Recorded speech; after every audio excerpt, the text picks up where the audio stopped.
தென்காசி மாவட்டம் குற்றாலத்தில் பிரதான அருவி ஐந்தருவியில் இரண்டாம் நாளாக வெள்ளப்பெருக்கு ஏற்பட்டுள்ளதால் சுற்றுலா பயணிகள் குளிக்க தடை விதிக்கப்பட்டுள்ளது. கூடுதல் தகவல்களை நமது செய்தியாளர் செந்தில் வழங்க கேட்கலாம். செந்தில், வெள்ளப்பெருக்கானது அருவிகளில் எப்படி உள்ளது? விவரங்கள். மோனிஷா, அதாவது தென்காசி மாவட்டம் மேற்கு தொடர்ச்சி மலை அடிவார பகுதியில் அமைந்துள்ள தென்னகத்தின் ஸ்பா என்றும் ஏழைகளின் ஊட்டி என்று அழைக்கக்கூடிய குற்றாலத்தில் ஆண்டுதோறும் ஜூன், ஜூலை, ஆகஸ்ட் மாதங்களின் சீசன் காலமாகும். இந்த நிலையில் இந்த ஆண்டு தென்மேற்கு பருவமழை என்பது முன்கூட்டியே பெய்ததின் காரணமாக இங்குள்ள பிரதான அருவியான குற்றாலம் மெயின் அருவி, ஐந்தருவி, புலி அருவி, சிற்றருவி, பழைய குற்றாலம் உள்ளிட்ட அனைத்து அருவிகளிலும் ஜில்லென்று ஆர்ப்பரித்து வரும் தண்ணீரில் குளிப்பதற்காக தினந்தோறும் ஆயிரக்கணக்கான சுற்றுலா பயணிகள் அருவியில் குளிப்பதற்கு வருகை புரிந்துள்ளனர்.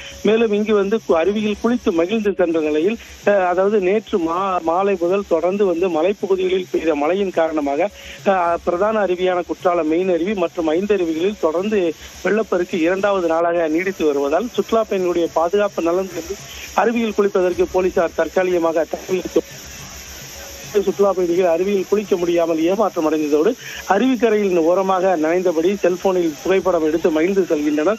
மேலும் அதாவது இன்று காலை முதல் பழைய குற்றாலம் மற்றும் புலி அருவி உள்ளிட்ட அருவிகளில் மிதமான நீர்வரத்து என்பதை வந்ததை அடுத்து அங்கு குளிப்பதற்கு அனுமதிக்கப்பட்டுள்ளதால் சுற்றுலா பயணிகள் இரு அருவிகளிலும் தற்போது குளித்து மகிழ்ந்து செல்கின்றனர். மேலும் அதாவது மாவட்டம் முழுவதும் தற்போது சாரல் மழை என்பது பெய்து வருவதால் மாவட்டம் முழுவதுமே குளிர்ச்சியான சீதோஷண நிலை ஏற்பட்டுள்ளது. மேலும் அருவிகளில் குளிக்க முடியாமல் செல்வது சுற்றுலா பயணிகளுடைய ஒரு ஏமாற்றமே அடைந்துள்ளனர். மனுஷன்